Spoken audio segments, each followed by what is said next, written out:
I solemnly swear that I am up to no good. Hello friends, and welcome. It is my face, again, I'm sorry. Let's life a little bit, eh? Get your tiny violins and your keyboards at the ready. I have been out of London for a year now, which, saying out loud, sounds really weird because it doesn't feel like it's been a year. At the same time, 1 year is a long time to change around your habits, your surroundings, your life in general. I miss London, I miss a lot of places and sites, but I guess I can look it up online. I miss some people I made friends with, but I guess that's what WhatsApp and Facebook is for. I don't miss the hamster wheel lifestyle. I guess I was never on the career ladder, so to speak, so it wasn't important for me to stay in the hub. Maybe I just got too old and could never fit in. I don't miss the old workplace. I left for a multitude of reasons, but towards the end there was a lot of bullying and slander, and I think that's what broke the camel's back, so to speak. I started hearing things. Anna said this, Anna did that, Anna cried in the meeting, and none of that was true. And I was really confused where it came from and when did it start. But I didn't react. The people who were saying things were believed, and it just snowballed so bad. One day I came in for my shift. No one's talking to me, not a single hello back. Okay. Manager's assistant approaches me and says, "We have some issues we'd like to speak to you about." Okay. First issue, I apparently overshared my problems with a colleague. He didn't know how to react. So at that point I thought, okay, I don't remember doing that, but of course I will genuinely apologize to the person. You know, guilty as charged. I'll take it on the chin if I did something wrong. Thank you for telling me that I did or said something wrong. You know, as you would. They wouldn't tell me who the person was. They just said I should stop bitching and moaning about my problems because everybody has them. Second issue. There was apparently one day where I wasn't my usual chatty clown self. One of my colleagues tried talking to me and tried to get me to open up to him, and I didn't. And at that point, I just sat there thinking, do I bitch and moan too much or do I not bitch and moan enough? I don't think any of us can be 100% on all the time. I was still friendly and polite with everyone. I still did all the work that was required of me. None of that mattered. The third and final issue was that they thought I was doing blank, something I wasn't supposed to do or wasn't allowed to be doing.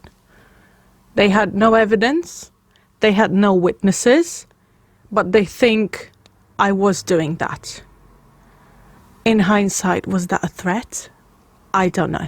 I go over these things again and again and I don't understand still. And no one would talk to me more than accusing me of things or standing in a group and pointing fingers at me, Anna, Anna, Anna.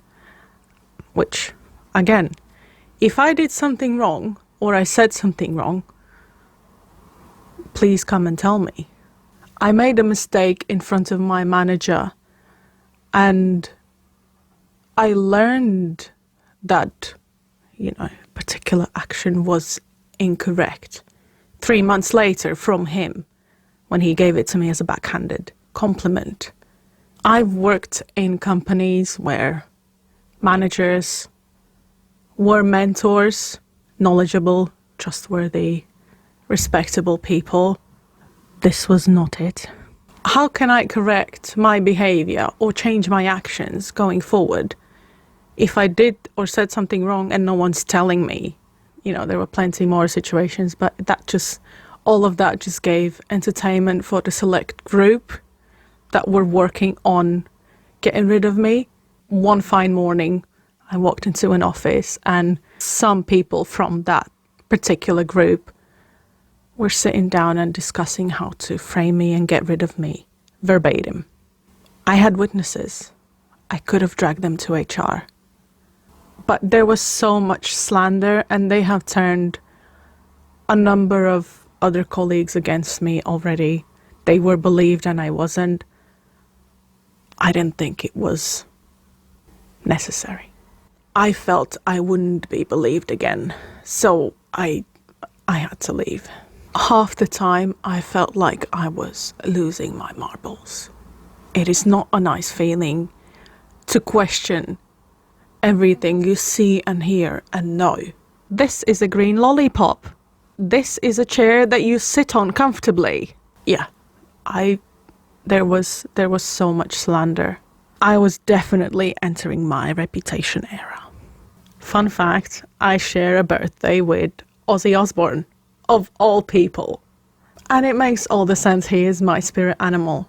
If you've ever watched The Osbournes 20 odd years ago, I am Ozzy sitting in a room, looking around me, not understanding what the fuck is happening. My brain needs truth like it needs oxygen. Because what do you mean? You come into work saying that you forgot something in your locker, but you don't go to your locker, you go halfway down the snacks aisle, you grab a few things and crinkle and shove them in your pocket and leave. Not once, but several times I witnessed that. And it was all the people from that particular friend group that I was intensely invited to, but I didn't accept their invitations of going out, their invitations of, becoming friends online. I wouldn't accept those. And then it just actively turned into hating on me and bullying me. And theft is a sackable offence. It wasn't for the select few brown-nosed, dark-tongued people, unfortunately. I was never a perfect employee. I don't claim that I was. I did the best I could at the time.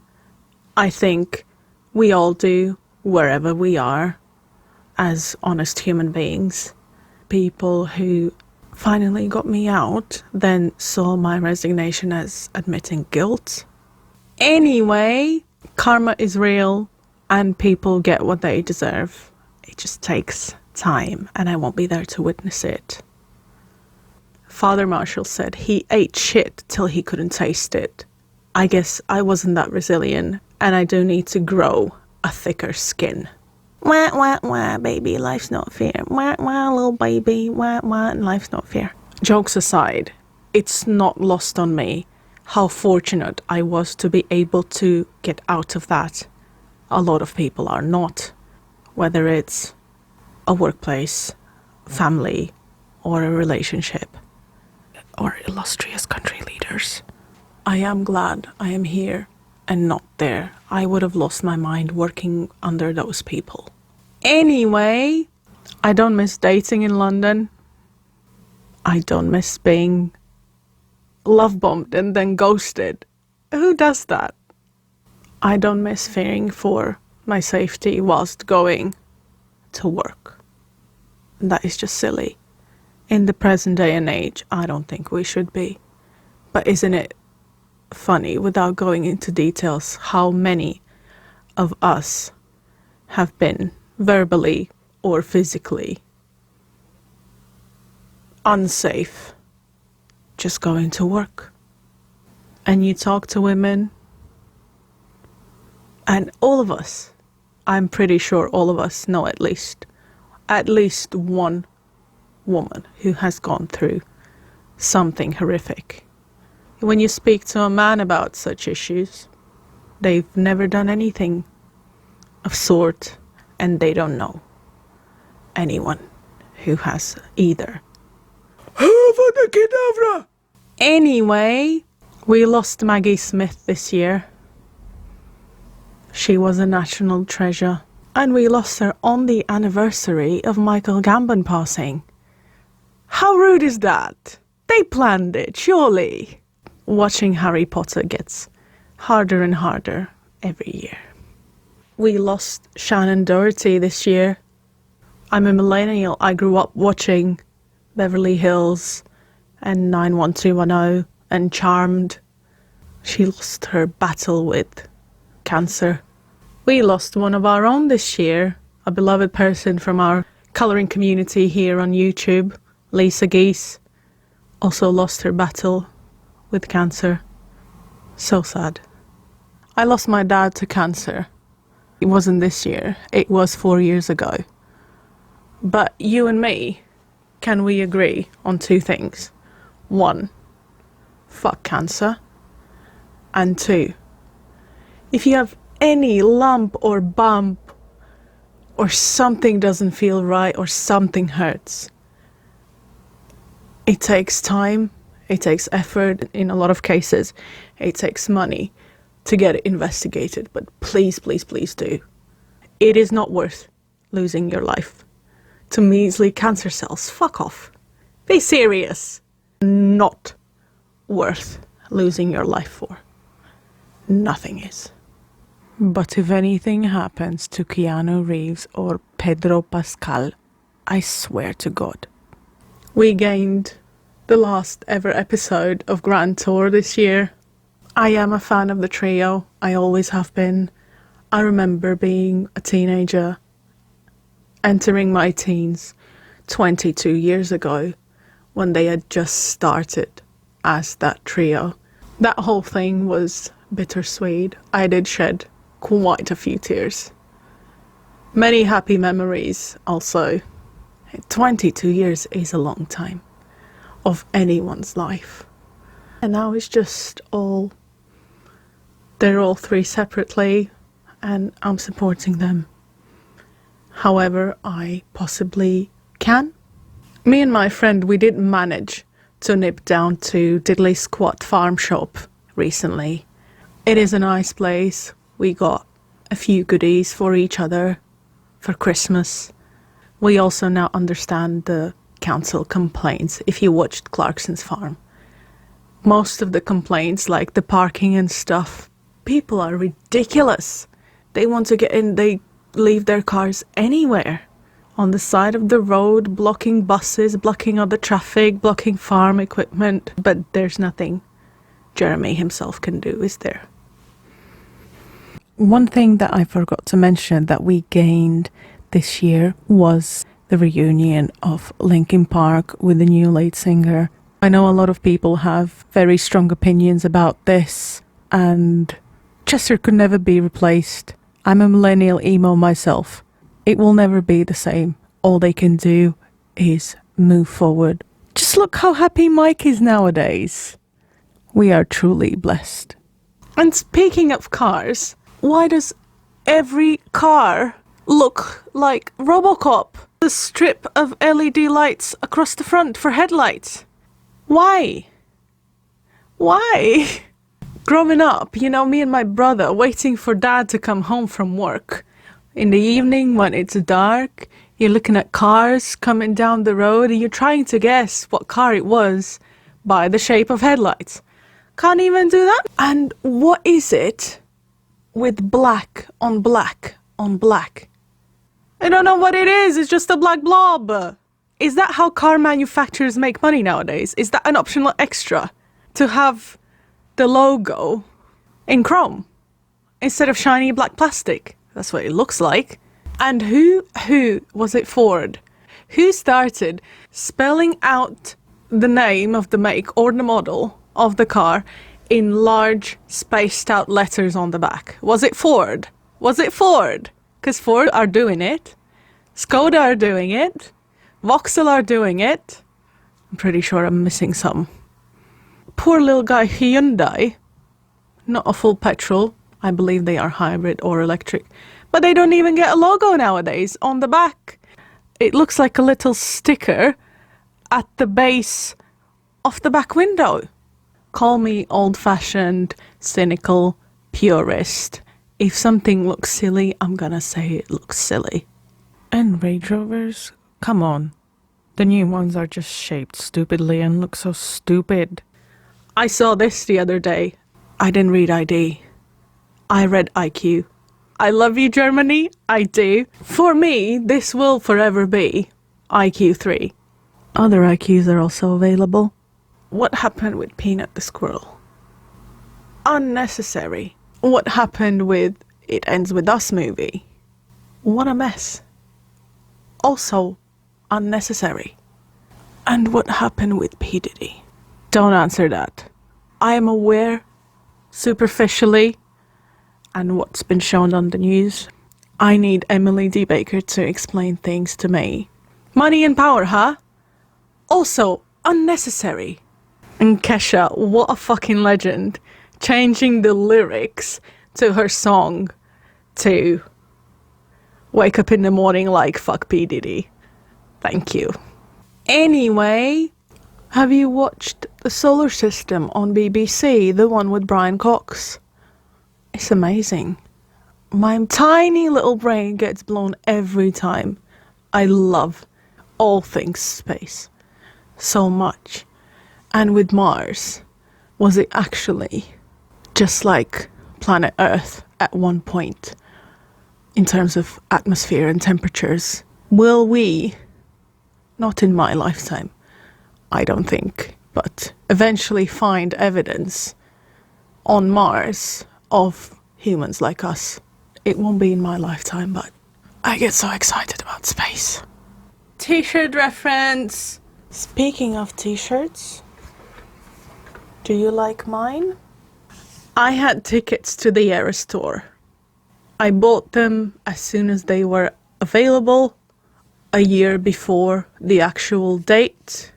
I guess life happened in that year, because when time came to actually make the arrangements and book hotels and things, I couldn't get an answer from my friend whether she's coming or not.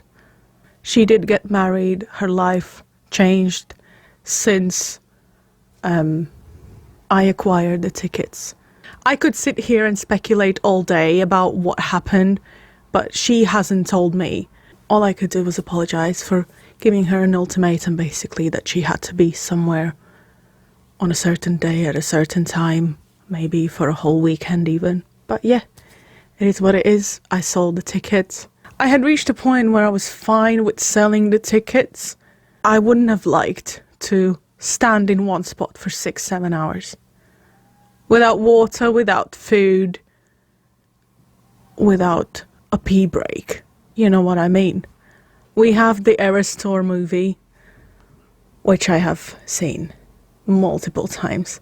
We still have the grainy live streams, a few little ones left until it ends.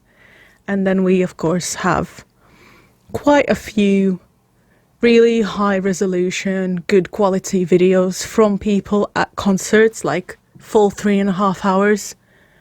I don't feel like I missed out much. I have seen Taylor 3 times before that, and I wish I could have gone, but I didn't. And you can't get me with FOMO. I don't do FOMO. You can't get me with that. I don't feel like I missed out. I probably did miss out on once in a lifetime experience, but I don't feel like it, so I'm not gonna think about it so it doesn't sink in. I wish I hadn't cried so much, said Alice as she swam about trying to find her way out. I shall be punished for it now, I suppose, by being drowned in my own tears. All of this to say, we only have so much time. Don't give in. Don't let them get you. Don't let them get to you. And stop asking permission. What happened with forgiving but not forgetting? We don't have to actively, positively pursue people that made our lives hell. There's no need to do that. We could forgive but not forget. And we can move on and learn from the pain that other people inflicted on us for their own entertainment. If you're coming my way, just don't. I get it.